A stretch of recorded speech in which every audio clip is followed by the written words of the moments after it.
आणि एक महत्त्वाची बातमी, मैं मेरी झाशी नहीं दूंगी भावना गवळी यांनी लोकसभेवर दावा ठोकलेला आहे। राठोडांनी लोकसभा घेतली तर मी त्यांची विधानसभा घेणार असं गवळींनी म्हटलंय।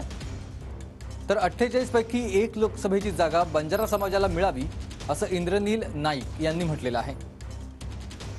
मेरी झांसी नहीं दूंगी।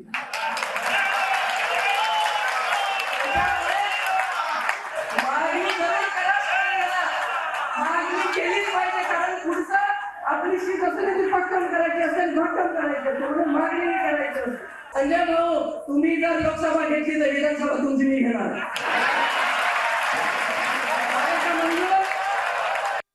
पक्षाकडे एक मागणी अशी राहील माझी की आम्ही कुठल्या एखादा मतदारसंघाचं नाही बोलत, पण महाराष्ट्रातील 48 पैकी एक तरी लोकसभेची सीट बंजारा समाजाला देण्यात यायला पाहिजे।